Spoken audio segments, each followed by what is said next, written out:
ಉಪಯುಕ್ತ ಮಾಹಿತಿ. 1. Stove off ಆಗಿರುವಾಗ ಒಲೆಯ ಮೇಲೆ ಪಾತ್ರೆಯನ್ನು ಇರಿಸಬಾರದು. 2.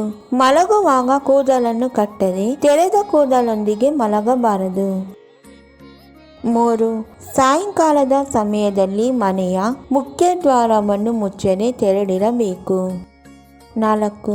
ಮಲಗುವ ಮೊದಲು ಅಥವಾ ಮಲಗಿ ಎದ್ದ ನಂತರ ಅಪ್ಪಿತಪ್ಪಿಯೂ ಕನ್ನಡಿಯಲ್ಲಿ ತಮ್ಮ ಮುಖವನ್ನು ನೋಡಿಕೊಳ್ಳಬಾರದು.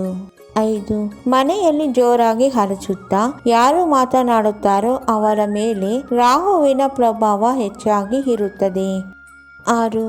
ದೇವಸ್ಥಾನದಿಂದ ಆಚೆಗೆ ಬರುವಾಗ ಗಂಟೆಯನ್ನು ಬಾರಿಸುವುದರಿಂದ ಅವರ ಕೋರಿಕೆಗಳು ನೆರವೇರುವುದಿಲ್ಲ.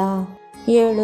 ಯಾರಾದರೂ ನಿದ್ರಿಸುವಾಗ ಯಾವುದೇ ಕಾರಣಕ್ಕೂ ಅವರಿಗೆ ಹಣೆಗೆ ಕುಂಕುಮವನ್ನು ವಿಭೂತಿಯನ್ನು ಇಡಬಾರದು. 8. ಮನೆಯಲ್ಲಿ ಸ್ವಚ್ಛತೆಯನ್ನು ಕಾಪಾಡಲೆಂದು ಮತ್ತೆ ಮತ್ತೆ ಗುಡಿಸಬಾರದು. ಹೀಗೆ ಮಾಡುವವರ ಮನೆಯಲ್ಲಿ ಲಕ್ಷ್ಮೀ ದೇವಿಯು ನೆಲೆಸುವುದಿಲ್ಲ. 9. ಸ್ನಾನ ಮಾಡುವಾಗ ಅಥವಾ ಕಾಲುಗಳನ್ನು ತೊಳೆಯುವಾಗ ಒಂದು ಕಾಲನ್ನು ಮತ್ತೊಂದು ಕಾಲಿನಲ್ಲಿ ಉಜ್ಜಬಾರದು. ಇದರಿಂದ ಮನೆಯಲ್ಲಿ ದರಿದ್ರ ಉಂಟಾಗುತ್ತದೆ. 10. ಯಾರಾದರೂ ಮಲಗಿ ನಿದ್ರಿಸುತ್ತಿರುವಾಗ ಅವರಿಗೆ ತಮ್ಮ ಕಾಲು ತಗಲಿದೆ ಎಂದೋ ಅಥವಾ ಹಿರಿಯರಾಗಿದ್ದರೆ ಅವರ ಆಶೀರ್ವಾದ ತೆಗೆದುಕೊಳ್ಳಲೆಂದೋ ಅವರ ಕಾಲುಗಳನ್ನು ಮುಟ್ಟಿ ನಮಸ್ಕರಿಸಬಾರದು.